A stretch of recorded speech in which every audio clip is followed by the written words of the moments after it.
Yes. Namaskar Sir, to we all. can. Namaskar to all seniors, respected madam.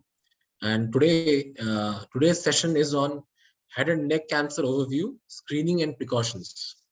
As you all know, it is a very complex form of cancer and tumor that we all know. And in previous webinars, we have covered the multidisciplinary approach that is required to treat these tumors. But today, we are going to talk about screening and precautions, which I think is the best treatment to such kind of cancers and tumors. Respected madam is with us, Madam Tanushree Mishra. Dr. Tanushree is currently working as insurance medical officer at ESI Hospital, Bhubaneswar. Dr. Tanushree is well versed with all forms of modern radiotherapeutic techniques like 3D CRT, IMRT, VMAT, and IGRT, ICRT, as well as SBRT and SRS. She's having an experience in chemotherapy for all solid malignancies under experts during her 6 years training at Regional Cancer Center. She is regularly attending all national and international conferences to keep herself up to date. Madam, please. Good evening, everyone. Thank you so much for the brief introduction. So without wasting time, I should start my presentation. So I'm sharing my screen.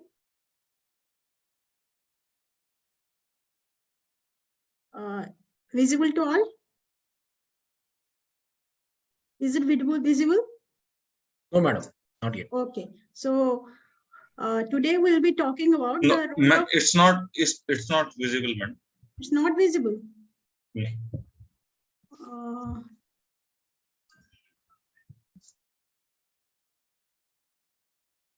Now, is it visible now? Yeah, now it's visible, ma'am. Please slide share mode में आप कर दीजिए, please. हाँ, वो तो हम कर देंगे. अभी? Yeah, okay. It's visible, ma'am. Perfectly fine. Thank you very much. Okay. Yeah. So today we'll be talking about the role of primary healthcare providers regarding the awareness on head and neck cancer, that's the screening and precautions. So in world population, if we see in 2020 data, around 56 lakhs people, they were diagnosed with head and neck cancers, and about half of them, like 27 lakhs, they died out of the disease. So it's a dreaded disease. When we come to India, then in India, as we all know, that breast cancer is the most means it is the most prevalent cancer in India, but it's 13%, whereas all the head and neck subsets, they constitutes around 10%.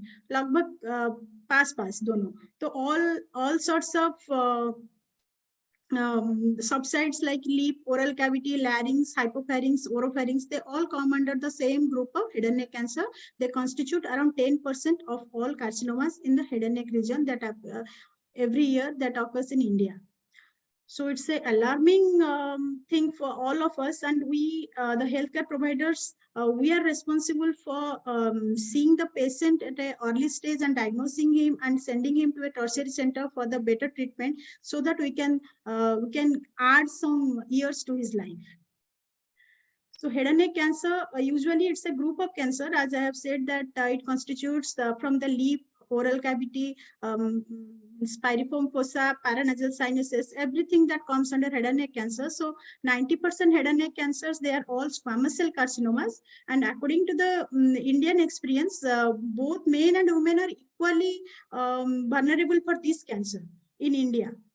And as per the subsets, this is the pictorial presentation, like in lip, oral cavity, nose and fungating mass, in the paranasal sinuses and the larynx, piriform fossa.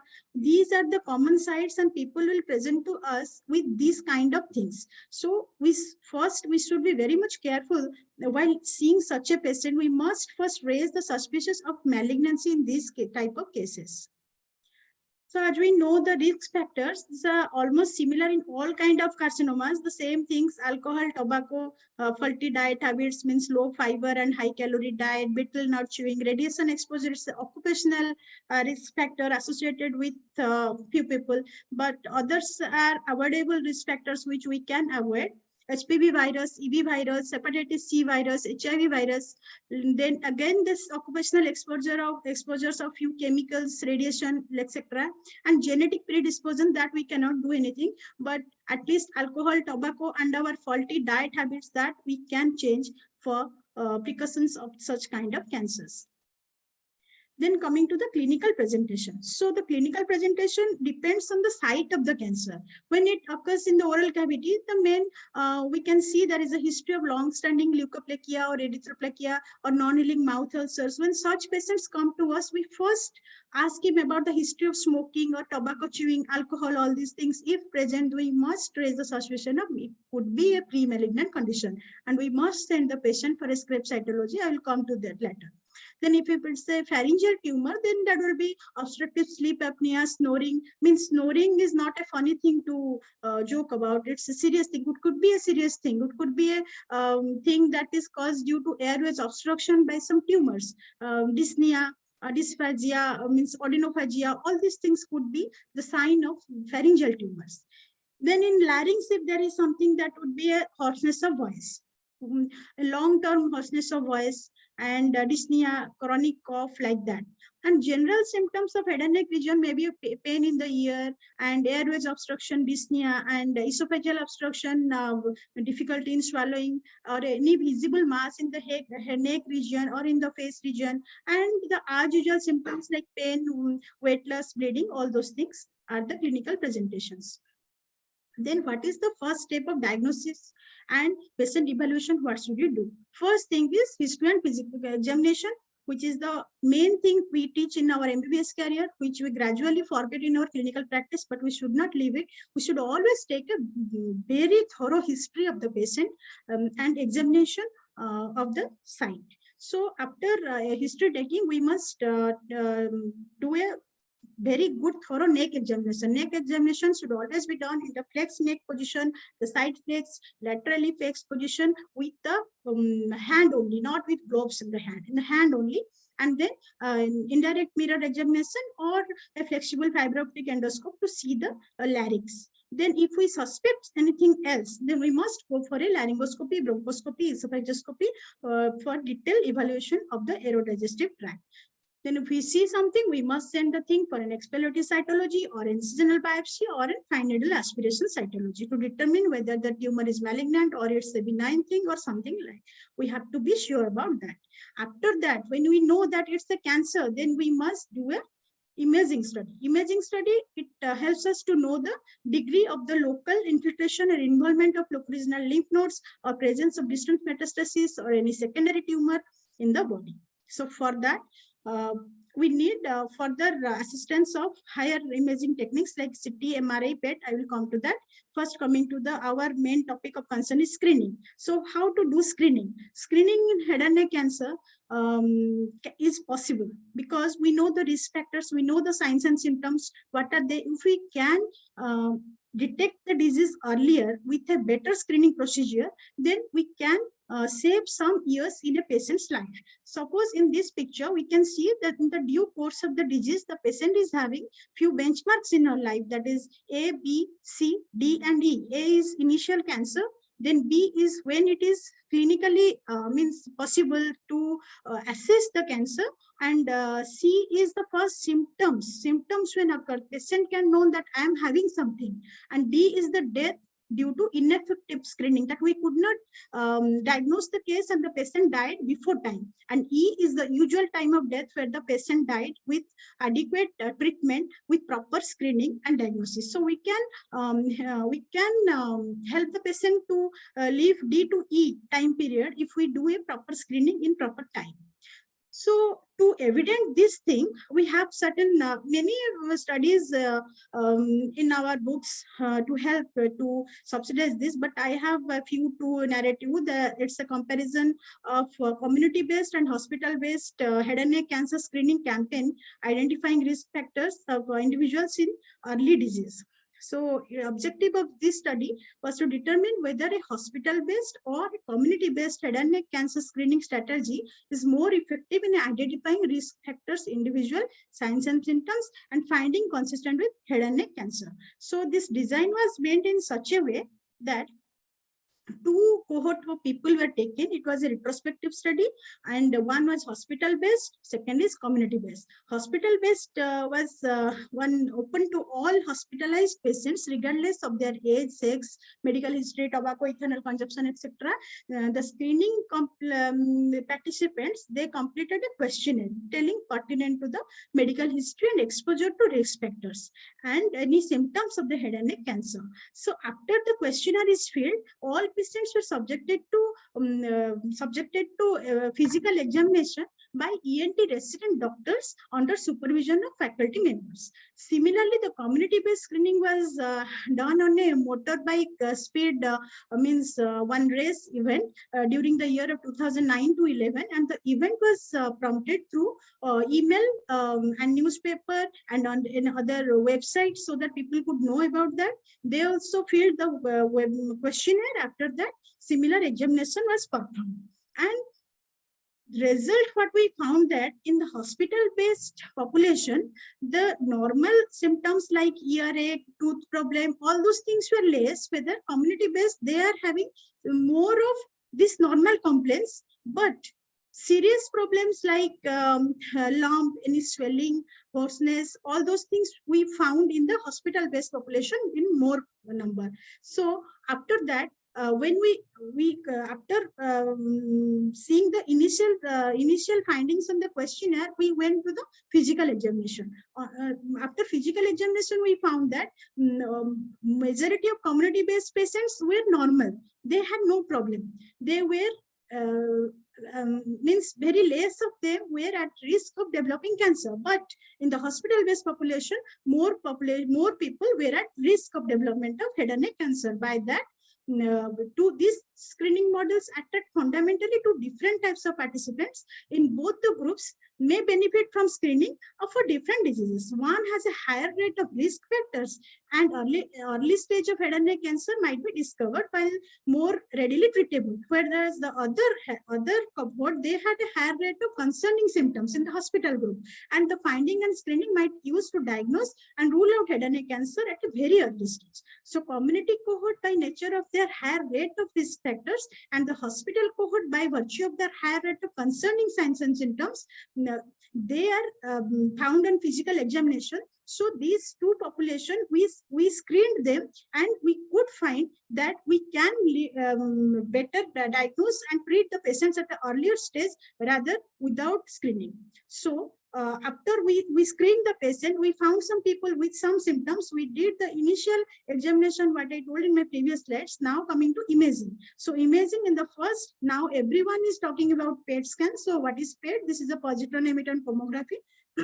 It has improved its work in management of head and neck cancer, both at the initial stage, exploring the locoregional and remote extension, and during the treatment to see the response to the treatment. So FDG PET's enhancement sensitivity is around 75 to 91% as compared to normal CT. Because we cannot see the ganglion involvement, locoregional small nodal involvement in CT, we cannot delineate that, whereas we can very well delineate the bone involvement in CT. But PET has this advantage over that, and PET also allows the full body imaging, giving its major role in screening for local or regional spread as well as the second cancer. Because if we are having a second cancer elsewhere in the body, we cannot go for curative surgery, because these surgeries are heavy surgeries. They are having a very high morbidity mortality rate, so we can avoid that by doing a PET CT. This is a picture, the PET CT. We can see in the left side is the CT and the right is the PET. In the CT, we cannot very well delineate the piriform sinus involvement, but in the CT we can see that.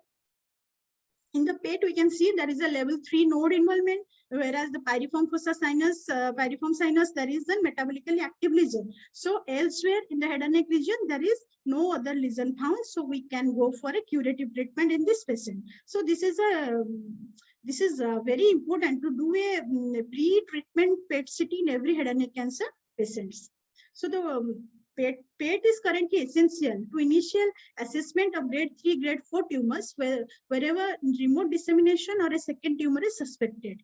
And we can contradict a heavy surgery, which is having a very high morbidity or mortality rate. So PET seems to be of real interest in determining radiotherapy target volume implementation, but still it raises problem which only close cross-disciplinary tumor can resolve, because we need the nuclear medicine people to fuse our emails with the PET CT images, so that we can delineate the target only which is PET avid, so that the normal structures we can avoid radiation to the normal structure, and we can target very precisely only to the tumor sites. It's very important from our planning point of view.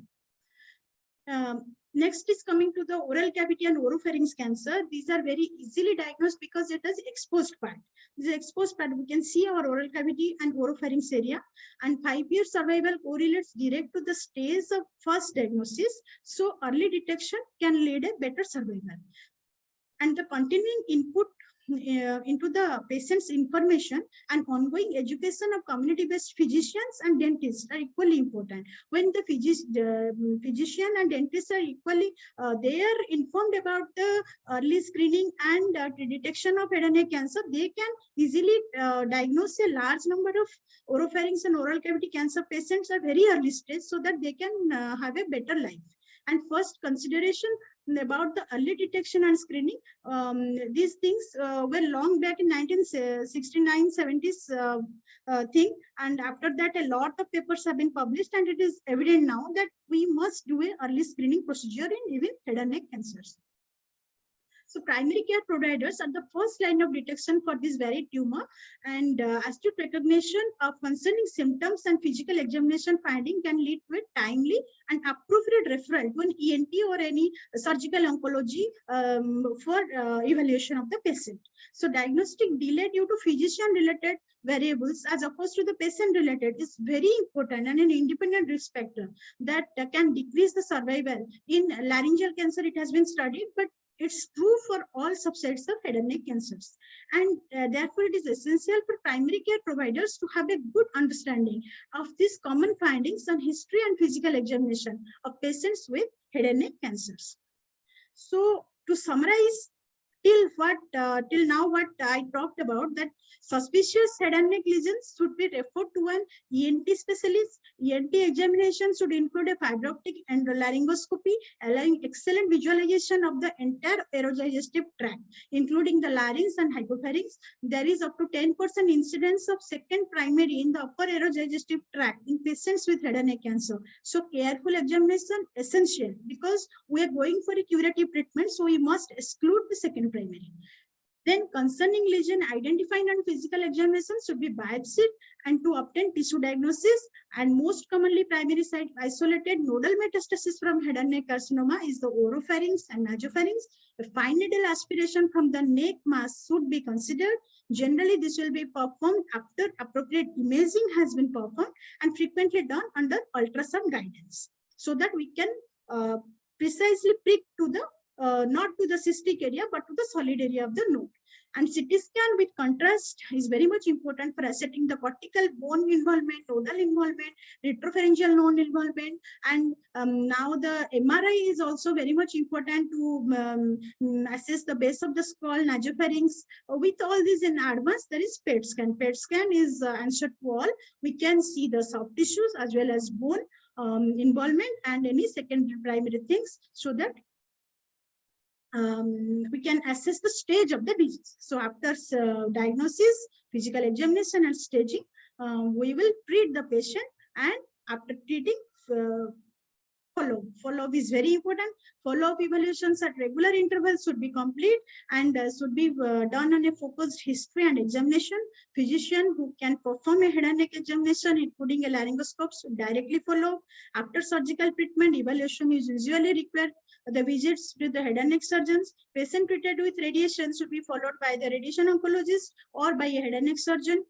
And evaluation should be scheduled every 1 to 2 months for the first year, then 2 to 4 months during the second year, then 3 to 6 months till third year, then every 6 months thereafter, how many years the patient lives. Now coming to the role of biological agents in head and neck cancer, because everywhere there is a talk about the biological agents, immunotherapy, everything. So in head and neck cancer also there is a great role. Before coming to that, A multidisciplinary treatment schedule is established, as we have discussed in our previous discussion also, that treatment of head and neck cancer that depends on the primary stage of the tumor. If it's a stage 1 or stage 2 tumor, only primary tumor excision is there. It depends on the tumor location, extended tumor, age, comorbid condition, performance status, and intent of the treatment. If the treatment is in a palliative mode, then we need not go for a curative intent, that is surgery, radiation, all those things. We can go for directly to chemotherapy. But if the patient's nutritional status is good, patient is having no comorbid condition, patient is in a higher stage of the disease, then we must consider this radiotherapy, chemotherapy, and targeted agents for treating these head and neck cancers. But in certain cases, like paranasal sinus tumor, nasopharynx tumor, they are excluded from these biological agents trial, and they are having different modalities of treatment. So in nutshell, locally advanced tumor, those who are unresectable, locally advanced patients who are ineligible for platinum-based chemotherapy, they are taken for biological group, biological agent administration. So radiotherapy given concomitantly with cetuximab was the first biological agent which is used in head and neck cancer, and those treated radiotherapy alone were compared.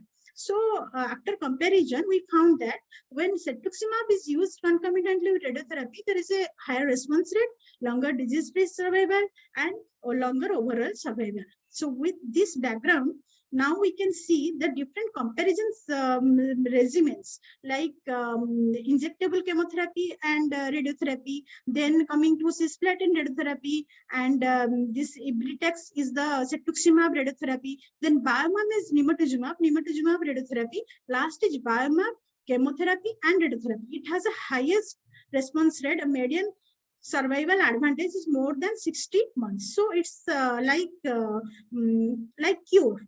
Means 60 months is enough for a cancer patient. As we say that 5-year survival is taken as the survival rate. So it's showing a very good result.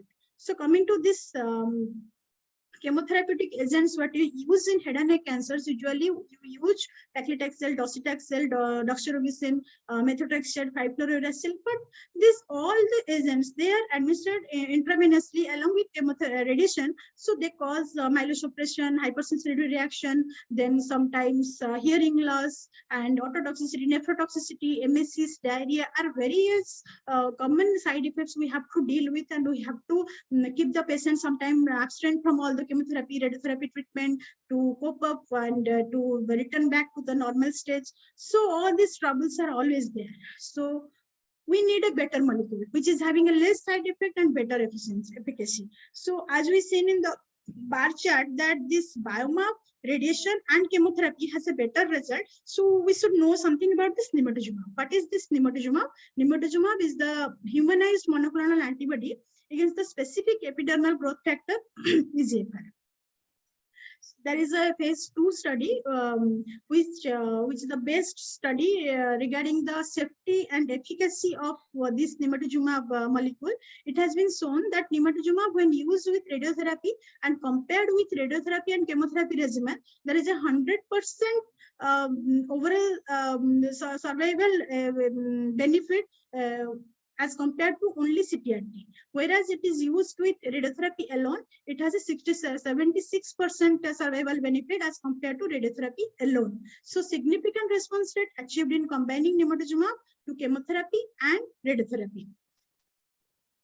This is the Kaplan-Meier curve. It shows that this CTRT and nimatuzumab R, it has almost reached 60 months survival time period as compared to only CTRT, and the p-value is also significant, and no other biological agent has achieved such a better result in head and neck carcinoma management. There is another phase 3 trial where all patients of oral cavity, oropharynx, hypopharynx, and larynx stage 3-4 without any distance metastasis were taken into the study, and they were stratified depending upon their T size, N size, and subsides, and different radiation techniques as we use conventional techniques and IMRT, IGRT, those techniques, they were stratified into different subgroups. And after that, they were randomized into 2 groups. One group received nimatuzumab plus cisplatin with radiotherapy. Other group received only chemotherapy, cisplatin and radiotherapy. And we see that this overall survival, regional control, progression-free survival, and disease-free survival. In all the three curves, the nemolizumab curve is having a higher side than the normal CTR-TR, and in all the three Kaplan-Meier statistical analysis, the p-value is significant, showing a very good disease-free survival and progression-free survival advantage of nemolizumab, adding it to the chemotherapy and normal radiotherapy arm. Then coming to something to HPV negative oropharyngeal carcinomas, as we all know that HPV negative oropharyngeal carcinomas has a worse outcome as compared to HPV positive oropharyngeal carcinomas. And in Indian scenario, we also get HPV negative oropharyngeal carcinomas. So you should know something that what is the role of nemolizumab in these HPV negative cases. So in HPV negative cases also, progression-free survival, local regional control, and median overall survival is much higher as compared to CTR-TR when we add nemolizumab to the CTR-T. So all these things is okay, so that it is having a better efficacy, people will live longer, but what life you will live? We should consider the quality of life. Quality of life means a lot. So what is the effect of nemolizumab on quality of life? It is also a very good study that published recently in 2021, and it has shown that according to few parameters that global health status has been made, and this global health status and physical function of the patient, when we compared only CTR-T and nemolizumab addition to CTR-T, the both arms are having similar, rather global health status is much better in nemolizumab arm when quality of life is concerned. Quality of life is assessed using various questionnaire, and there are various mode of WHO parameters to assess the quality of life, and few are given here. That is the difficulty in swallowing, pain in the head and neck region, dry mouth, cough. All those are comparable with that of the CTR-T or with a better result. So to conclude, I must say that we should be very much vigilant to know the alarming signs and symptoms, to know the side effects, to know the how to diagnose the case early, refer to a proper ENT or surgical oncologist, and then they treat the patient with the better agents, as we shown in the biological agents with the tomorrow, not today. Okay, so thank you. Thank you very much, madam. And any questions from the forum?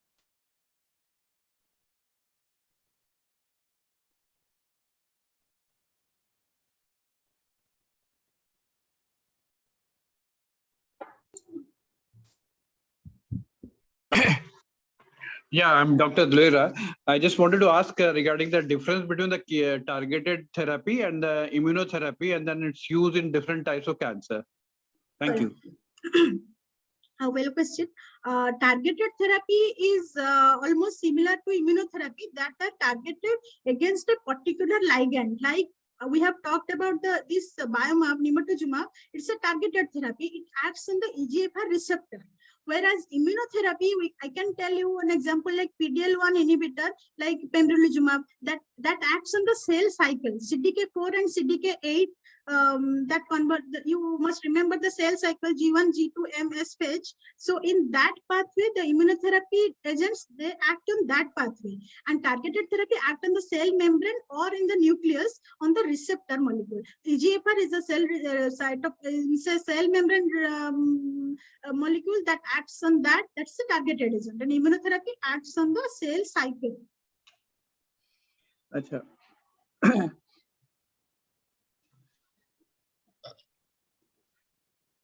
Thank you very much, madam. And it was a wonderful session. Initially, you taught us about the basic symptoms. It was great to know that snoring can also be an early warning sign for HNF tumors. And you also told us about the importance of effective screening and its impact on prognosis. There were 5 stages, A, B, C, D, E, and you told us that how early we detect or screen for the tumor, and it can have subsequent impact on the prognosis and the treatment, and how much and on the lifespan also. Told us about various symptoms. Year X, it was great to, it was important for us to know that year X can also be warning signs, and we should take it very seriously and proceed for screening. And it taught us about the difference of prognosis in hospital-based patients and community-based patients. The importance of primary care providers, how important they are in referring the patients to proper specialists in a very initial part. Nutritional status. In many webinars, we have understood the importance of the nutrition in the tumors, in HNF tumors. The very good effect of biomap with CT plus RT. That was very well said by you, and it was a great learning from this session. And they ultimately taught us about the quality of life, what are the treatment modalities and how they affect the quality of life. Thank you very much, madam. Over to you, Shivangji.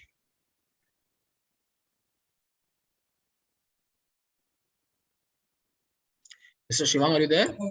Yeah, thank you very much, sir. Thank you, sir.